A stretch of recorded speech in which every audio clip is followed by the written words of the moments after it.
So hello everyone and welcome to Wise IAS, your true companion in UPSC preparations। पिछले lecture में हमने करा था कॉन्स्टिट्यूशनल बॉडीज और आज के इस लेक्चर में हम करने वाले हैं नॉन कॉन्स्टिट्यूशनल बॉडीज। यस, कुछ ऐसी बॉडीज, नॉन कॉन्स्टिट्यूशनल बॉडीज जिनके बारे में कॉन्स्टिट्यूशन में तो कोई प्रोविजन नहीं बनाया गया पर उनका एस्टैब्लिशमेंट बहुत ज़रूरी हो गया और हमारे पॉलिटी के सिलेबस में वो बहुत इंपॉर्टेंट पार्ट बन जाता है। आज हम उन बॉडीज के बारे में डिस्कस करेंगे।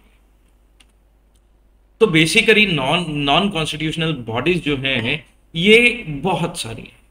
आज के इस लेक्चर में हम इलेबोरेट डिस्कशन करेंगे कुछ इंपॉर्टेंट नॉन कॉन्स्टिट्यूशनल बॉडीज के बारे में, पर मैंने लिस्ट डाउन करी है काफी सारी नॉन कॉन्स्टिट्यूशनल बॉडीज, वो आपके सामने है।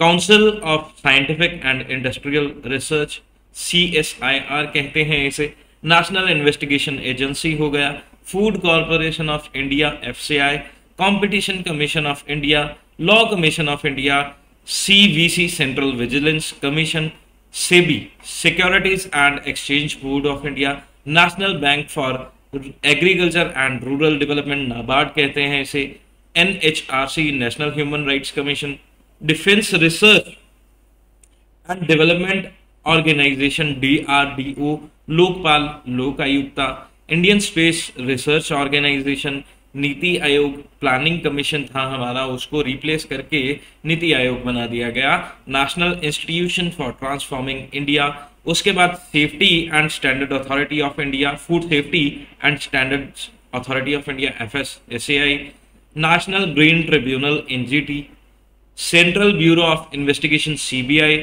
Reserve bank of India, financial stability and development council.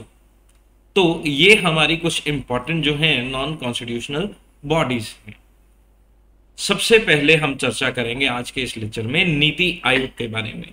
तो हमारे पास पहले एक प्लानिंग कमीशन हुआ करता था, उसको रिप्लेस करके हमने नीति आयोग बना दिया।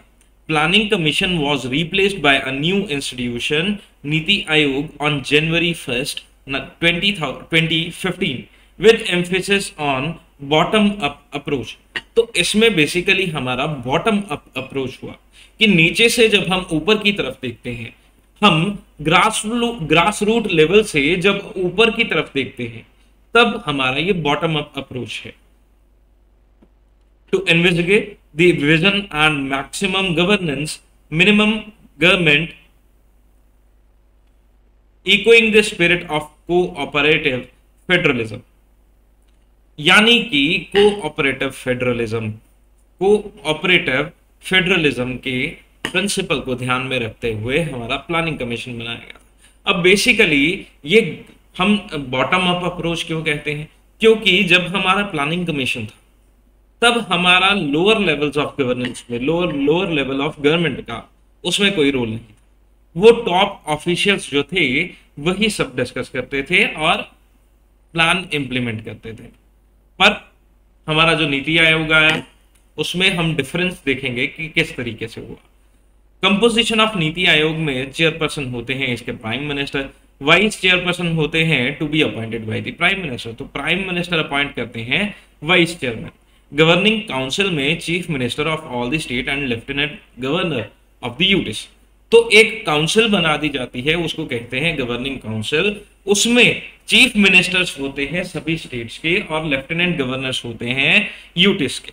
रीजनल काउंसिल होती है to address specific regional issues, comprising chief ministers and lieutenant governors, chaired by prime minister as his nominee.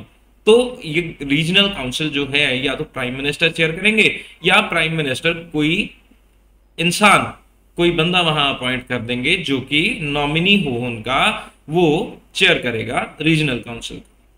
Ad hoc membership जो होती है इसमें 2 members in ex officio capacity from leading research institutions on rotational basis. तो leading research institutions जो हैं India के, उनमें से 2 मेंबर्स जो हैं वो एक्स ऑफिशियो कैपेसिटी में इसके एडहॉक कमेटी मेंबरशिप में आएंगे। एक्स ऑफिशियो मेंबरशिप में maximum 4 from the union council of ministers to be nominated by the prime minister. तो 4 लोग जो हैं यूनियन काउंसिल ऑफ मिनिस्टर से अपॉइंट करते हैं प्राइम मिनिस्टर, उनको कहते हैं ex officio members. Chief executive officer जो हैं appointed by prime minister for a fixed tenure in the rank of secretary to the government of India. Special invitees होते हैं, इसमें एक्सपर्ट्स हो सकते हैं, स्पेशलिस्ट होते हैं with domain knowledge nominated by the prime minister. तो एक्सपर्ट्स इसके मेंबर बन सकते हैं। अब नीति आयोग के हब्स क्या क्या हैं? Team India hub acts as interface between the states and the centre. तो टीम इंडिया हब जो है वो इंटरफेस स्टेट और सेंटर के बीच में काम करता है। Knowledge and innovation hub builds the think tank acumen of NITI Aayog. Knowledge and innovation hub जो है ये सोच विचार का कार्य करेगा। The Aayog plan to come out with 3 documents, 3-year action agenda. 3 documents बनाएंगे ये। इसमें पहला होगा 3-year action agenda, 7-year medium term strategy paper और 15-year विजन डॉक्यूमेंट। तो 3 साल में शॉर्ट टर्म के लिए हम एक एक्शन एजेंडा बनाएंगे, 7 साल में मीडियम टर्म स्ट्रेटेजी बनाएंगे और 15 साल का तो हमारा विजन होगा, राइट। अब बात करें इंपॉर्टेंस क्या है इस नीति आयोग की। नीति आयोग जो है ये एक नया इंस्टीट्यूशन है और ये नया इंस्टीट्यूशन बनाने की जरूरत क्या पड़ी ये हमें पता लगेगा through the importance of NITI Aayog. This 65-year-old planning commission had become redundant organization. It was relevant in a command economy structure but not any longer. तो बहुत पुराना हमारा प्लानिंग कमीशन हो गया था। विद टाइम हर एक चीज को बदलाव की जरूरत होती है और उस बदलाव को इम्प्लीमेंट करने के लिए नीति आयोग बनाया गया। India is a diversified country and its states are in various phases of economic development along with their own strengths and weaknesses। तो इंडिया के अंदर हर एक स्टेट की अपनी स्ट्रेंथ है, अपनी वीकनेस है। कुछ स्टेट डेवलप काफी हो चुकी हैं और कुछ स्टेट्स अभी भी डेवलपिंग स्टेज में हैं। तो ये सारी चीज उन हर एक स्टेट को साथ में लेके चलना ये नीति आयोग का प्लान था। In the context, a one-size-fits-all approach to economic planning is obsolete. It cannot make India competitive in today's global economy. जैसा कि हमने देखा कि हर एक स्टेट की इकोनॉमिक डेवलपमेंट, हर एक स्टेट का तरीका और हर एक स्टेट का फेज ऑफ डेवलपमेंट ये अलग अलग है। तो क्या आप कहेंगे कि जिस स्टेज पे आज हमारा गुड़गांव, हरियाणा, नोएडा, गुड़गांव नोएडा ये सारी चीज हरियाणा की जगह है और हरियाणा का कुछ पार्ट, सिर्फ हरियाणा की अगर बात करें, हरियाणा का कुछ पार्ट आप देखेंगे बहुत ज्यादा डेवलप्ड है और कुछ पार्ट आप देखेंगे कि अभी तक इतना डेवलप नहीं हुआ। सिमिलरली अगर आप स्टेट्स को कंपेयर करेंगे तो दिल्ली को at par with Himachal Pradesh और पंजाब आप नहीं ले सकते। तो बेसिकली हर एक पांव एक ही शू में फिट हो जाए ऐसा हम नहीं सोच सकते। तो सारे के सारे हमारे जो ऑर्गन्स हैं, हमारी जो स्टेट्स हैं, इनके लिए हम एक यूनिफॉर्म प्लान बना दें ये तो सही नहीं रहेगा। हम हर एक स्टेट के लिए अलग प्लान बनाएं और स्टेट का रिप्रेजेंटेशन हमारे पास हो कि भैया आपको चाहिए क्या। उस तरीके से नीति आयोग जो है काम करेगा। अब की ऑब्जेक्टिव ऑफ नीति आयोग में क्या है? इसके objectives: to foster cooperative federalism through structured support initiatives and mechanism with the state on a continuous basis, recognizing the strong states make a strong nation. तो basically the principle that strong states makes strong nation. जितने ताकतवर हमारे states होंगे उतना ताकतवर हमारा nation. ये वाली अप्रोच को ध्यान में रखते हुए हम आगे बढ़े और हमने सोचा कि स्टेट्स अगर स्ट्रेंथन हो जाएंगी तभी हमारा नेशन जो है स्ट्रेंथन होगा। और कोऑपरेटिव फेडरलिज्म का मतलब ये है कि अगर आपने प्लानिंग कमीशन सेंटर में बना दी और सारी प्लानिंग सेंटर से हो और हम तो सिर्फ स्टेट्स के ऊपर वो प्लान्स थोप रहे हैं, स्टेट्स का तो उसमें पार्टिसिपेशन है ही कुछ नहीं, तो स्टेट्स का पार्टिसिपेशन लेने के लिए ये चीज आई। To develop mechanism to formulate credible plans at a village level and aggregate this progressively at higher level of government. तो basically grass root level approach का जो हमने मतलब समझा था exactly same. To ensure on areas that are specifically referred to it that the interest of national security are incorporated in economic strategy and policy. So simple, to pay special attention to sections of our society that may be at risk of not benefiting adequately from economic progress. तो वो sections पे ध्यान दिया जाए जो economic progress से फायदा नहीं ले पा रहे हैं। To provide advice and encourage partnerships between key stakeholders and national and international like-minded think tanks as well as educational and policy research institution। तो जो हमारी एडवाइजरी एजेंसीज हैं, जो हमारे थिंक टैंक्स हैं, सोच विचार करने वाले लोग हैं, इनके अंदर एक पैरिटी बना दी जाए नेशनल और इंटरनेशनल लेवल पे। To create a knowledge innovation and entrepreneurial support system through a collaborative community of national and international experts, practitioners, and other partners. To offer a platform for resolution of intersectoral and interdepartmental issues in order to accelerate the implementation of the development agenda. तो inter departmental issues जो हैं या इंटरसेक्टरल issues जो हैं, इनको solve करने के लिए इसका ऑब्जेक्टिव रहेगा। To maintain a state of the art resource centre, be a repository of research on good governance and best practices in sustainable and equitable development as well as help their dissemination in the stake holders. यानी कि एक resource जो है वो buildup करा जा सके कि गुड गवर्नेंस होती किस तरीके से है, और गुड गवर्नेंस के वो सारे टिप्स एंड ट्रिक्स हम आगे डिसेमिनेट कर पाए, हम आगे फैला पाए।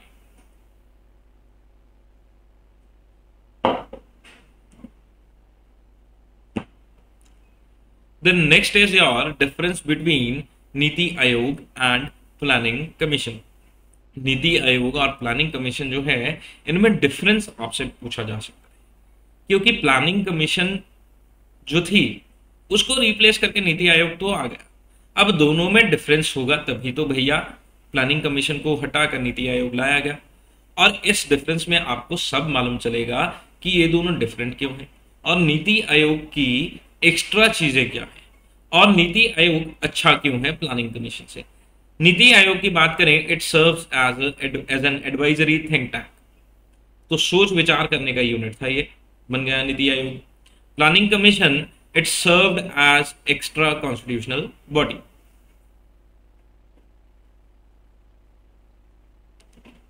right? Then नीति आयोग में it draws membership from a wider expertise, पर प्लानिंग कमीशन में it has limited expertise, इसमें experts बहुत कम थे।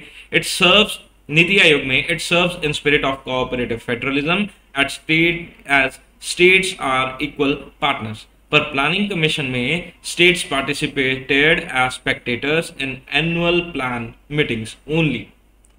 नीति आयोग की बात करें तो secretariats to be known as CEO appointed by the prime minister. Recently Parameswaran Iyer became the CEO of Niti Aayog, और secretariats were appointed through usual process. Niti Aayog की बात करें, it focuses upon bottom up approach, पर planning commission top down approach था, और नीति आयोग में does not possess mandate to impose policies, पर प्लानिंग कमीशन जो है imposes policies on the state and tied allocation of funds with project it approved. तो नीति आयोग में थोपी नहीं जाती स्टेट्स के ऊपर कोई चीज, पर प्लानिंग कमीशन में स्टेट्स के ऊपर प्लान्स जो हैं वो थोपे जा रहे थे।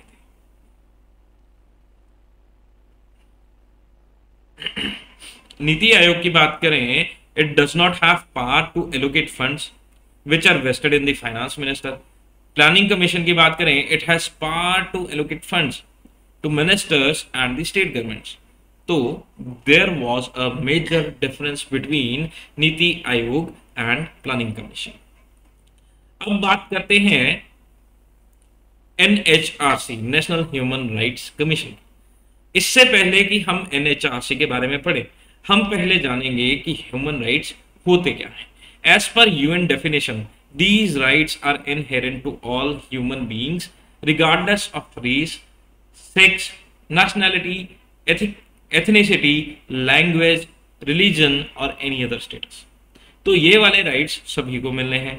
Human rights include the right to life and liberty, freedom from slavery and torture, freedom of opinion and expression, the right to work and education and many more। तो बेसिक राइट्स जो कि हर एक इंसान को मिलने चाहिए वो हमारे ह्यूमन राइट्स हैं। These are entitled to everyone without any discrimination। तो बिना भेदभाव किए ये राइट्स हर किसी को मिलने चाहिए। Universal declaration on human rights UDHR was adopted by the United Nations General Assembly in Paris on 10 December 1948।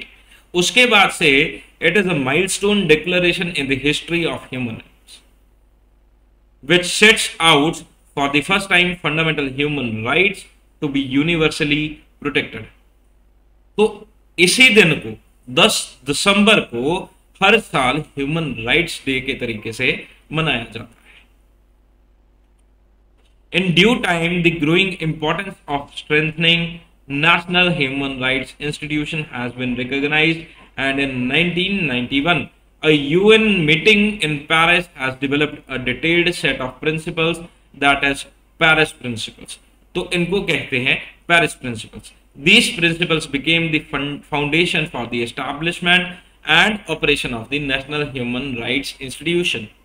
तो ये फाउंडेशन बन गई हमारे ह्यूमन राइट इंस्टीट्यूशंस की। In pursuant to these principles, India has enacted the Protection of Human Rights Act 1993 with a view to bring about greater accountability and strengthening of the human rights in the country। तो भारत में 1993 में human rights act आया। This act also authorized the state government to establish state human rights commission। अब members क्या हैं इनके? It is a multi member body consisting of chairperson होंगे, 5 full time members होंगे एंड 7 डीम्ड मेंबर्स होंगे। A person who has been chief justice of India और a जज of supreme court can become a chairperson. तो CJI या फिर supreme court के जज इसके चेयरपर्सन बन सकते हैं। अपॉइंटमेंट कैसे होगी? The chairman and the members are appointed by the president on the recommendation of the 6 member committee consisting of Prime Minister as the head, the Speaker of the Lok Sabha, the Deputy Chairman of the Rajya Sabha, Vice President, sorry, the Deputy Speaker is here। तो Vice President नहीं, हमारे chairman होंगे राज्यसभा के, तो Vice President तो chairman होंगे और deputy chairman हम इलेक्ट करते हैं वो राज्यसभा के इसके मेंबर होंगे। Leaders of the opposition of both the houses of the parliament and the union home minister. तो कौन कौन होंगे बेसिकली इसमें? प्रेसिडेंट इलेक्ट करेंगे रिकमेंडेशंस पे एक कमेटी की, और उस कमेटी में कौन कौन होगा? Speaker of the Lok Sabha, deputy chairman of the Rajya Sabha, दोनों हाउसेस के ऑपोजिशन लीडर्स, होम मिनिस्टर और हमारे प्राइम मिनिस्टर। टेन्योर का क्या होगा? The chairman and member hold the office for a term of 3 years or until they attain the age of 70 years। Here the age is 70 years, whichever is earlier। तो या तो वो 70 साल के पहले हो जाए या उनका 3 साल का टर्म जो है वो पूरा हो जाए। जब वो पूरा हो जाएगा वो रिटायर हो जाएंगे। The president can remove the chairman or any member from the office under some circumstances। Removal क्या होगा? They can be removed only on the charges of proved misbehaviour और incapacity if proved by the inquiry conducted by the supreme court जज। Division क्या है इनकी? Commission also has 5 specialised division: law division, investigation division, policy research and programme division, training division और administrative division. अब की functions of NHRC क्या है?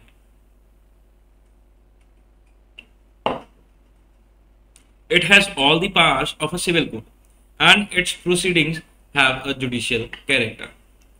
तो सिविल कोर्ट की सारी पावर रखेंगे, ये सारी प्रोसीडिंग्स इनके आगे जुडिशियल कैरेक्टर की होंगे। NHRC investigates grievances regarding the violation of human rights, या तो वो खुद ब खुद सुओ मोटो करेंगे और आफ्टर रिसीविंग अ पिटीशन या किसी की कंप्लेंट पे। It has the power to interfere in any judicial proceedings, किसी भी जुडिशियल प्रोसीडिंग में ये इंटरफेयर कर सकते हैं involving any allegation of human any allegation of violation of human rights, जिसमें इनको लगता है कि ह्यूमन राइट्स वायलेट हो रहे हैं। It is empowered to utilise the services of any officer और investigation agency of the central government और any state government for the purpose of investigating complaints of the human rights violation. तो state government या central government की जो agencies, for example your police force, तो इसकी मदद लेके ये इन्वेस्टिगेशन कर सकते हैं। It can look into a matter within 1 year of occurrence, that is, the Commission is not empowered to inquire in any matter after the expiry of 1 year from the date on which the act constituting violation of human rights is alleged to have been committed.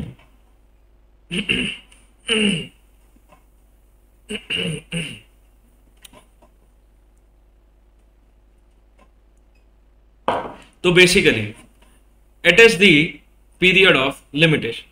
The period of limitation is कि आप किस चीज का संज्ञान कितनी देर में ले सकते हैं, आप किसी भी चीज का संज्ञान कितनी देर में ले सकते हैं, it is your period of limitation. तो नेशनल ह्यूमन राइट्स कमीशन जो है, किसी भी एक्ट में अगर ह्यूमन राइट्स का वायलेशन हुआ, उसका संज्ञान 1 साल के अंदर अंदर लेना होगा, जब वो एक्ट हुआ उससे जो पीरियड है उसके 1 साल से। The function of the commission are mainly recommendatory in nature, तो बेसिकली इनका फंक्शन जो है रिकमेंडेटरी होता है। It has no power to punish the violators of human rights, not to award any relief including monetary relief to the victim. इनके पास सजा देने की या किसी को रिलीफ देने का कोई पावर नहीं है। It has limited role, powers and jurisdiction with respect to the violation of human rights by the members of armed forces. तो limited role और power है armed forces के relation में। It is not empowered to act when human rights violation through private parties take place. तो private parties अगर human rights violate करते हैं तो इनके पास power नहीं है उसको देखने की। It can visit any jail or any other institution under the control of state government to see the living condition, कि वहाँ जो कैदियों के साथ व्यवहार किया जा रहा है, जिस तरीके में जिस माहौल में वो रह रहे हैं, क्या वो ठीक है या नहीं। It can review the safeguard provided under the constitution or any law for the protection of human rights and can recommend the appropriate remedial measures. तो बेसिकली रिकमेंडेटरी फंक्शन हुआ, ये देख सकते हैं कि सेफगार्ड जो है कॉन्स्टिट्यूशन में दिए हैं या किसी लॉ में दिए हैं ह्यूमन राइट्स के रिलेशन में, क्या वो ढंग से फॉलो हो रहे हैं या नहीं हो रहे हैं। NHRC undertakes and promotes research in the field of human rights, तो रिसर्च भी देखेंगे। स्टेट ह्यूमन राइट कमीशन जो है, the chairman and the member of state human right state commission are appointed by the governors, तो governor जो है chairman appoint करेंगे in consultation with the chief minister of the state, home minister, speaker of the legislative assembly, leader of the opposition of the state legislative assembly. The chairperson and the member shall hold the office 3 साल और 70 साल का same clause. Although the chairperson and the member of the State Human Rights Commission are appointed by the governor, they can only be removed by the president. They can only be removed by the president. तो basically अगर governor ने appoint करा है पर इनको remove सिर्फ president कर सकते हैं। अब बात करेंगे लोकपाल और लोक आयुक्ता की। लोकपाल और लोक आयुक्ता एक्ट 2013 में आया था, provided for the establishment of Lokpal at the Union and Lok Ayukta for the states. These institutions are statutory bodies without any constitutional status. तो basically ये non-constitutional bodies हैं. They perform the function of an ombudsman and inquire into allegations of the corruption against certain public functionaries and the related matters. तो ombudsman आपने सुना होगा कि banking ombudsman banks के कुछ भी फंक्शंस हैं अगर वो वायलेट करते हैं आरबीआई की गाइडलाइंस, तो एक बैंकिंग ऑम्बड्समैन बना दिया गया आरबीआई द्वारा कि आपकी प्रॉब्लम का रेजोल्यूशन वहां होगा। तो इसी तरीके से सेंटर और स्टेट में लोकपाल और लोक आयुक्त बनाए गए ताकि करप्शन रिलेटेड मैटर्स जो हैं यहां रेफर किए जा सकें as an ombudsman. In 2011, the government formed a group of ministers chaired by Pranab Mukherjee to suggest measures to tackle corruption and examine the proposal of Lokpal Bill. India Against Corruption movement led by Anna Hazare put pressure on the united progressive alliance UPA government के ऊपर pressure डाल दिया उन्होंने at the centre and resulted in passing of the Lokpal and Lok Ayukta bill 2013 in both the houses of parliament. It received the assent of the president on 1 January 2014 and came into force on 16 January 2014। अब provisions क्या है इनकी? It amended the Lokpal and Lok Ayukta act 2013। It also 2016 में ये amendment आया था और उसका हम देख रहे हैं प्रोविजंस क्या हुई। 2013 में जो एक्ट आया 2016 में उसे अमेंड करा गया और उस अमेंडमेंट से it amended the Lokpal and Lok Ayukta act, पुराना एक्ट अमेंड हो गया। It also amended section 44 of act 2013 that deals with the provision of furnishing of details of assets and liabilities of public servants within 30 days of joining the government service. It replaces the time limit of 30 days. Now the public servants will make a declaration of their assets and liabilities in the form and manner as prescribed by the government. अब structure क्या होगा लोकपाल का? Lokpal is a multi-member body that consists of one chairperson and a maximum of 8 member. एक chairperson होगा और 8 members होंगे। Chairperson of Lokpal should be either the former Chief Justice of India or the former Judge of Supreme Court or an eminent person with impeccable integrity and outstanding ability, having special knowledge and expertise of minimum 25 years in the matters relating to the anti-corruption policy, public administration, vigilance, finance, including insurance and banking, law management। तो basically या तो CJI retired या supreme court के जज और या फिर कोई ऐसा पर्सन जिसको कम से कम 25 साल का इन फील्ड्स में एक्सपीरियंस हो। Out of the maximum 8 members, half will be judicial members and minimum 50% members will be from SC, ST, OBC, minorities and women। तो आधे जुडिशियल मेंबर होंगे और आधे पूरे में से आधे तो जुडिशियल होंगे और पूरे में से आधे SC, ST, OBC और माइनॉरिटीज या वुमेन्स में से लिए जाएंगे। The judicial member of the Lokpal either a former judge of the Supreme Court or the former Chief Justice of the High Court. The non-judicial member should be an eminent person with the impeccable integrity and outstanding ability, 25 साल के experience के साथ इन सारी चीजों में। The term of the office of the Lokpal chairman and the members is 5 years और till वो 70 साल के होंगे। तो बेसिकली ये इनका टेन्योर ऑफ ऑफिस रहेगा। The members are appointed by the president on the recommendation of the selection committee. The selection committee is composed of, अब selection committee में कौन कौन बैठेगा?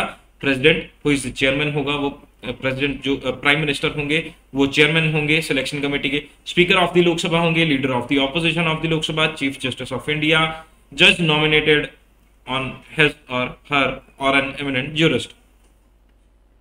तो प्राइम मिनिस्टर चेयरपर्सन की तरह का बैठेंगे, स्पीकर लोकसभा के होंगे और उसके बाद लीडर ऑफ द ऑपोजिशन होंगे लोकसभा के, और या तो सीजेआई खुद होंगे या एक जज अपॉइंट कर देंगे और एक एमिनेंट ज्यूरिस्ट जो है वो बैठेंगे। For selecting the chairperson and the members the selection committee a search panel of the at least selection committee the selection committee constitutes a search panel of at least 8%। तो एक सर्च पैनल बनाया जाएगा 8 लोगों का कम से कम, जिसमें से चेयरमैन सिलेक्ट करे जाएंगे।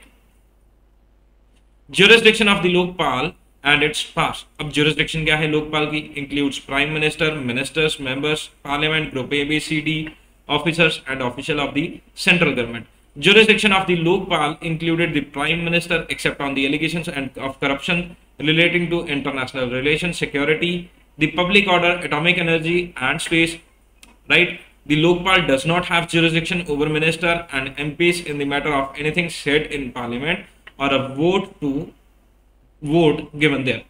तो जब वो एमपीएस जो हैं या एमएलएस जो हैं अगर वो कुछ कहते हैं या कुछ वोट करते हैं उसके ऊपर लोकपाल नहीं एक्ट करेगा. It's jurisdiction also includes any person who is or has been in charge, director, manager, secretary or anybody society set up by central act or any other body financed controlled by the central government and any other person involved in the act of abetting, bribe giving or bribe taking. तो रिश्वत देने लेने देने वाला सब लोग इसके purview में आएंगे. The Lokpal Act mandates that all the public officials should furnish assets and liabilities of themselves as well as of their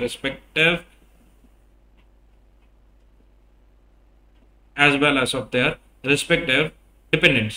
तो अपने एसेट्स और अपने डिपेंडेंट्स के एसेट इनको लिस्ट जो है वो फर्निश करनी पड़ेगी.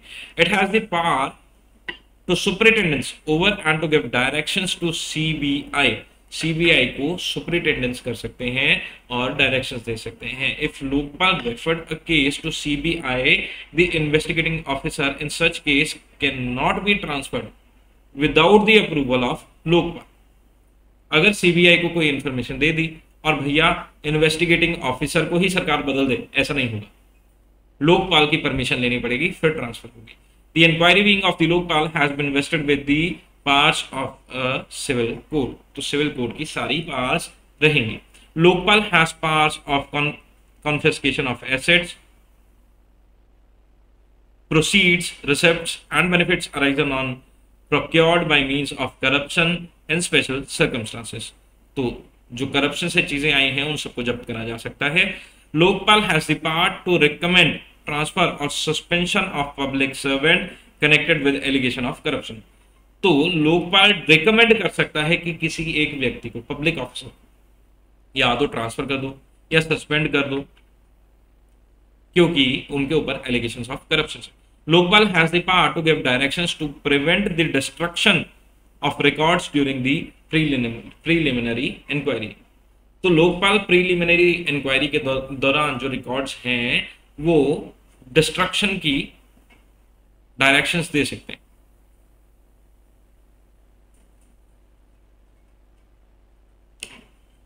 लोकपाल जो है वो प्रीलिमिनरी इंक्वायरी के दौरान, अब मान लीजिए किसी की इंक्वायरी चल रही है और वो प्रीलिमिनरी इंक्वायरी के दौरान अगर रिकॉर्ड्स को डिस्ट्रॉय करने की कोशिश करते हैं तो लोकपाल उसमें डायरेक्शंस दे सकते हैं कि भैया इन रिकॉर्ड्स को डिस्ट्रक्ट ना करा जाए.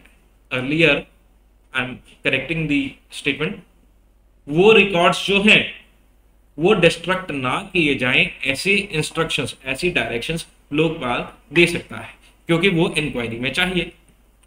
अब हमारा आ गया NGT, national green tribunal. It is a specialised body set up under the national green tribunal act 2010 for effective and expeditious disposal of cases relating to the environment protection and conservation of forest and other natural resources. तो basically हमारे वातावरण को बचाने के लिए NGT बनाएगा.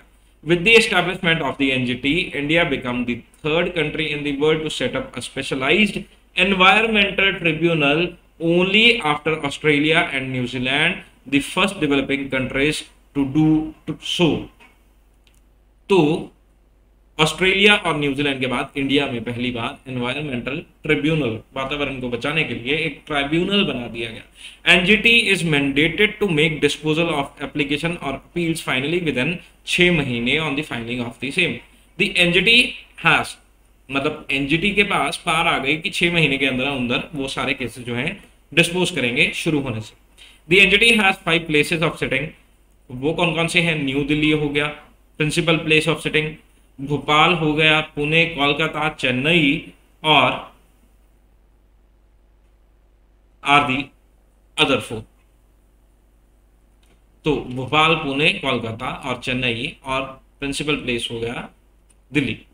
Structure क्या है एनजीटी का? The tribunal comprises of a chairman, the judicial members and expert members, they shall hold the office for a term of 3 years या फिर 65 years की एज तक, जो भी पहले हो जाए तब तक वो ऑफिस के मेंबर्स रहेंगे. The chairperson is appointed by the central government in consultation with the Chief Justice of India. A selection committee shall be formed by the central government to appoint the judicial members and expert members. तो judicial और expert member की appointment के लिए एक expert committee जो है वो बनाई जाएगी.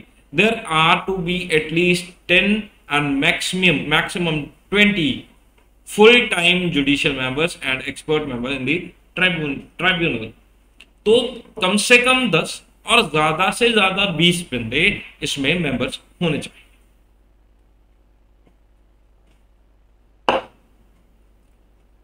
अब आ जाइए पार्ट्स और jurisdiction पे.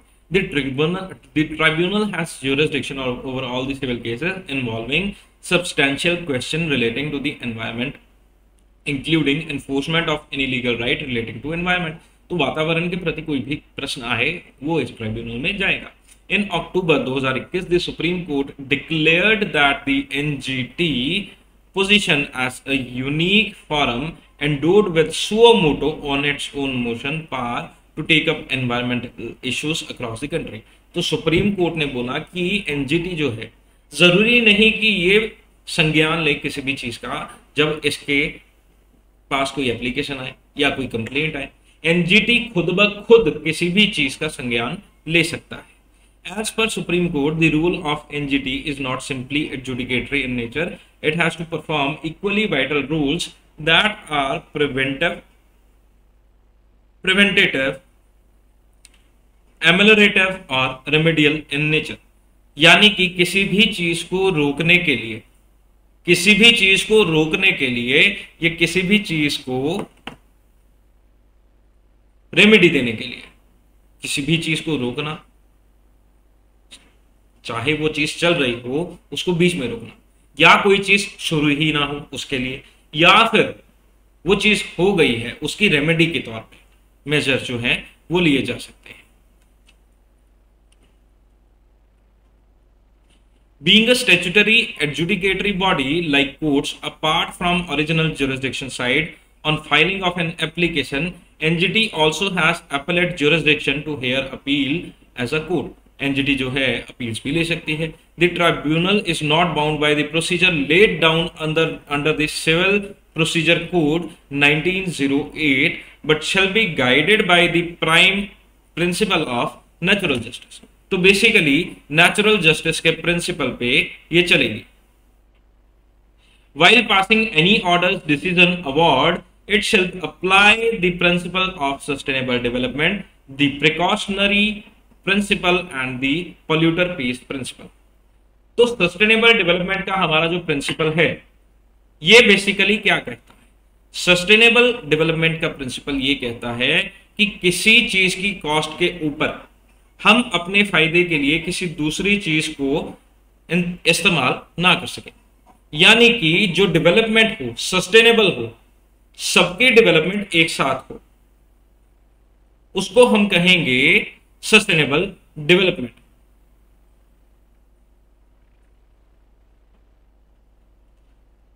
तो वाइल पासिंग एनी ऑर्डर, ये सस्टेनेबल डेवलपमेंट का जो प्रिंसिपल है ये ध्यान में रखेंगे. प्रिकॉशनरी प्रिंसिपल ध्यान में रखेंगे कि भैया क्या क्या प्रिकॉशंस ली जानी चाहिए इस केस में. और पॉल्यूटर पेस प्रिंसिपल जो है वो ध्यान में रखा जाएगा.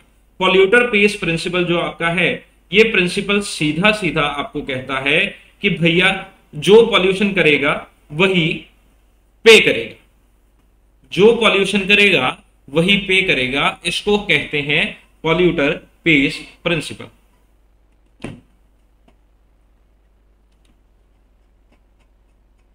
अब NGT by an order can provide relief and compensation to the victims of pollution.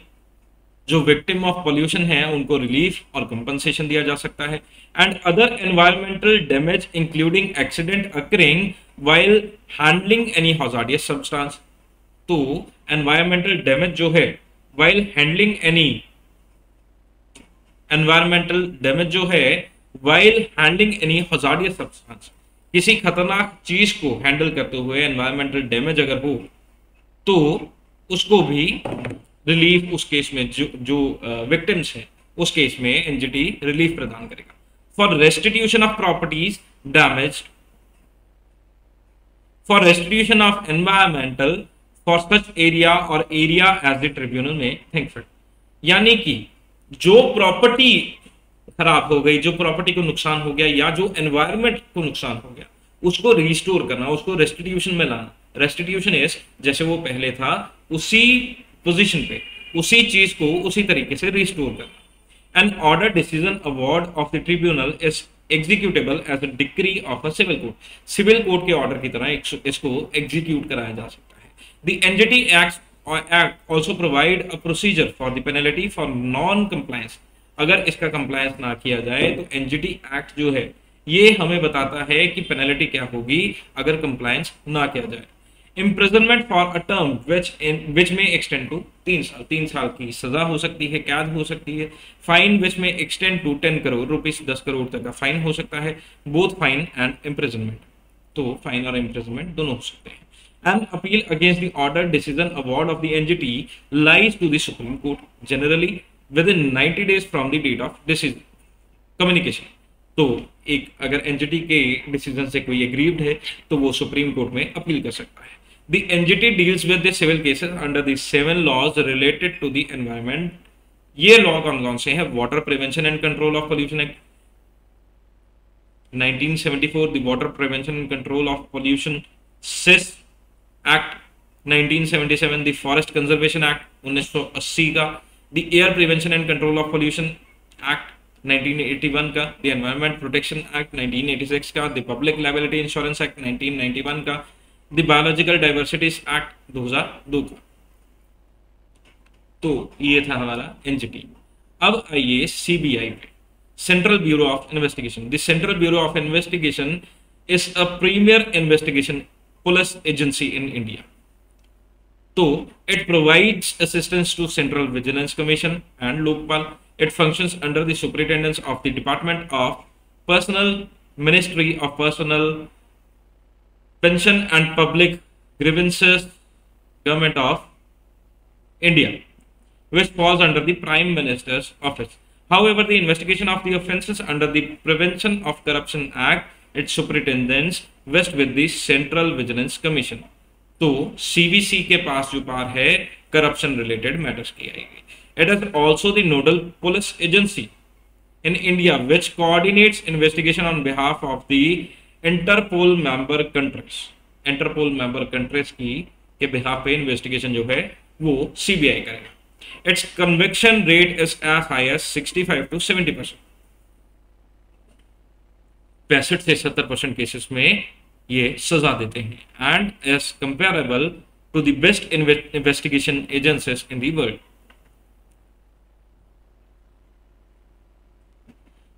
Cases जो कि सीबीआई हैंडल करता है, एंटी करप्शन केसेस, क्राइम्स जो हैं करप्शन के अगेंस्ट जो क्राइम्स हैं वो सीबीआई हैंडल करेगा।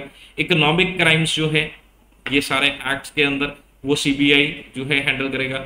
स्पेशल क्राइम्स जो है आईपीसी के अंदर या अदर लॉज के अंदर request of the state governments और on the order of the supreme court और हाई कोर्ट, तो इन सब के रिक्वेस्ट के ऊपर या हाई कोर्ट या सुप्रीम कोर्ट के ऑर्डर पे सीबीआई इन्वेस्टिगेशन करेगा। Suo motu cases, the CBI has the suo motu power to investigate the offences. अब सुओ मोटो कौन कौन से, मतलब खुद ब खुद किस तरीके से केस ले सकते हैं। The central government can authorise CBI to investigate a crime in a state but only with the consent of a concerned state government. Central government बोल दे कि इस क्राइम को सीबीआई करेगी स्टेट गवर्नमेंट के कंसेंट के साथ। The supreme court and the high court however can order CBI to investigate a crime anywhere in the country without the consent of state. High court या supreme court बोलेगा बिना consent के कि भैया आपको ये केस इन्वेस्टिगेट करना है। अब आया national investigation agency. National investigation agency act के तहत इसे बनाया गया। It is central agency to investigate and prosecute offences affecting the sovereignty, security and integrity of India, security of the state, friendly relations with the foreign state, against atomic and nuclear facilities, smuggling of in high quality counterfeit Indian currency।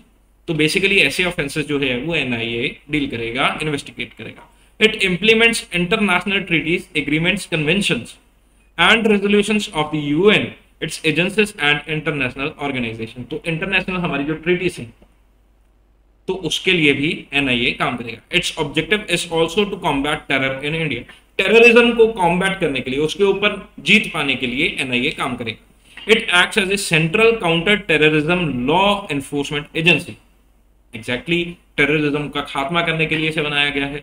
Headquarters इसके new Delhi में है, branches इसकी हैदराबाद, गुवाहाटी, कोची, लखनऊ, मुंबई, कोलकाता, रायपुर और जम्मू में है। अब jurisdiction क्या है इसकी? The officers of the NIA have the same powers as that of the police officers in relation to the investigation of such officers across India. तो पुलिस ऑफिसर के बराबर इनके पास रहेंगी इन्वेस्टिगेशन के लिए। The officers of NIA will have the power to investigate scheduled offences committed outside India subject to international treaties and domestic laws of other country। तो बाहर, इंडिया के बाहर अगर कोई ऑफेंस है तो उसको इन्वेस्टिगेट करने के लिए इनके पास पावर है। The central government may direct the NIA to investigate such cases as if the offense has been committed in India। Central government बोलेगी कि भैया मान लीजिए कि ऐसा ऑफेंस जो है वो इंडिया में हुआ और आप उस तरीके से इसको इन्वेस्टिगेट कीजिए। The special court in New Delhi will have jurisdiction over these cases। जो न्यू दिल्ली का स्पेशल कोर्ट है, एनआईए स्पेशल कोर्ट, उसके पास इसका jurisdiction दे दिया गया। अब FCI, food corporation of India, is a public sector undertaking under the department of food and public distribution, ministry of consumer affairs, food and public distribution में। FCI एक statutory body है, 1965 में बनाई गई under the food corporation act 1964। It was established against the backdrop of the major shortage of food grains, especially wheat. Simultaneously, Commissions for Agriculture Cost and Prices (CACP) was created in 1965 to recommend remunerative prices to farmers. It has the primary duty to undertake purchase, store, move, transport, distribute and sell food grains and other food stuffs। तो एक सरकारी संस्था जो कि food stuff के साथ deal करती है वो एफसीआई है। पीडीएस का भी सारा सिस्टम एफसीआई देखेगा।